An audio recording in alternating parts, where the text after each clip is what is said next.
అందరికీ నమస్కారం. గత 4 రోజులుగా ఇంటర్నెట్లో, సోషల్ మీడియాలో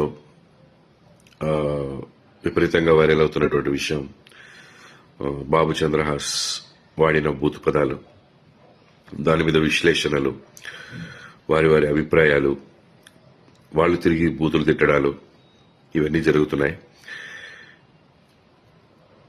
ముందుగా నేను వాటి గురించి మాట్లాడతాను. బూతులు మాట్లాడడం అనేది పబ్లిక్ గా నేనైనా, నా కొడుకైనా, ఎవరైనా సరే తప్పే. డెఫినెట్ గా దాన్ని ఎంకరేజ్ చేయను.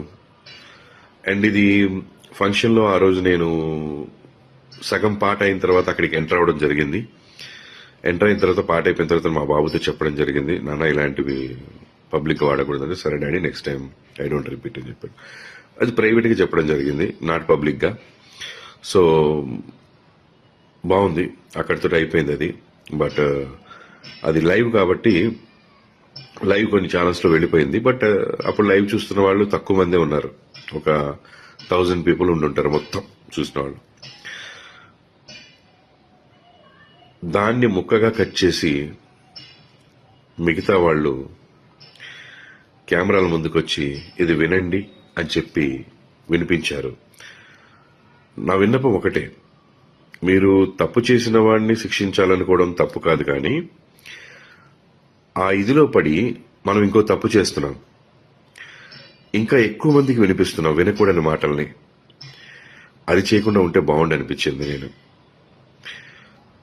ఓకే, మనం బాధ్యతగా ప్రవర్తించాలి అని అనుకున్నప్పుడు సమాజం పట్ల ఎక్కువ మందికి ఇది వినకూడదు, ఎక్కువ మంది ఇది వింటే పాడవుతారని ఫీల్ అవుతున్నప్పుడు దాన్ని తీసుకొచ్చి మళ్లీ మనం వీడియో ముందు వినిపించడం అనేది అవసరం లేదు. దానికి లీగల్ గా మనం ఏ యాక్షన్ తీసుకోవాలో తీసుకోవచ్చు, మనం ఎలా బుద్ధి చెప్పాలో చెప్పొచ్చు, ఇదంతా చేయొచ్చు. ఆ వీడియో చూపించి మాట్లాడడం ఒకటే కాదు, దాంట్లో 2-3 బూతులు ఉంటే మనం 20-30 బూతులు మాట్లాడుతున్నాం, 100 బూతులు మాట్లాడుతున్నాం. దయచేసి మేల్కోండి. సమాజాన్ని ఉద్ధరిద్దాం అనే ఒక ఉద్దేశంతో బయలుదేరి సమాజానికి ఇంకా నష్టం చేస్తున్నామేమో, అది ఆలోచించండి. అండ్ ముఖ్యంగా అక్కడ నా భార్య గాని, నా కూతురు గాని లేరు, వాళ్ళు చెన్నై షూటింగ్ లో ఉన్నారు. ఆ విషయం తెలియకుండానే చాలా మంది చాలా మాటలు అన్నారు వాళ్ళని. తప్పం, అది పెద్ద తప్పు. ఏదైనా తెలుసుకుని మాట్లాడాలి. ఇంకో ముఖ్య విషయం, నన్ను కూడా చాలా మాటలు అన్నారు. పెంచడం రాదా, పద్ధతి తెలియదా అని. నేను నేర్పించిన పద్ధతులు, నేను నేర్పించిన సంస్కారం, లేదా నేను ఎలా పెంచాను అనేది ఈ ఒక్క పదంతో మీరు డిసైడ్ చేయకూడదు. నా బిడ్డ టాలెంట్ చూడండి, నేను ఎలా పెంచాను. ఈ రోజున బరాబర్ ప్రేమిస్తా సినిమా చూసిన వాళ్ళు ప్రతి ఒక్కళ్ళు చెప్తున్నారు అద్భుతంగా చేశాడని, డాన్స్లు అద్భుతంగా చేశాడు, యాక్టింగ్ అద్భుతంగా చేశాడని. ఎంతో మెచ్యూరిటీ ఉన్న వ్యక్తిగా మాట్లాడుతున్నాడు అని.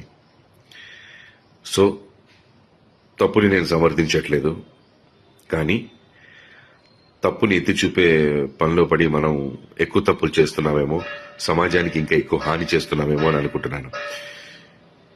నేను ఒకటే చెప్పదలుచుకున్నాను, మా అబ్బాయి ప్రవర్తన ద్వారా కానీ, మాటల ద్వారా కానీ ఎవరైనా ఇబ్బంది పడి ఉంటే వాళ్ళందరూ క్షమించమని అడుగుతున్నాను. ప్లస్ ఆ రోజు ఆ ఫంక్షన్కి నా మీద ప్రేమతో వచ్చినటువంటి జేడి చక్రవర్తి అన్న, ఆది సాయి కుమార్ గారు, జయంత్ పరాంజీ గారు, వీళ్ళందరూ కూడా నన్ను మన్నించమని నేను కోరుకుంటున్నాను. సారీ అన్న, మీరు నా ఫంక్షన్కి వచ్చినందుకు కొంత అవమానం జరిగింది, మీరు కూడా మాట పడాల్సి వచ్చింది. I'm sincerely sorry for that మీ అందరికీ. అండ్ డైరెక్టర్ గారు, ప్రొడ్యూసర్ గారు, వాళ్ళందరూ కూడా ఎవరు ఇందులో ఇన్వాల్వ్ అవ్వలేదు. సో ప్లీజ్ మాట్లాడేవాళ్ళు అన్ని విషయాలు తెలుసుకొని మాట్లాడండి.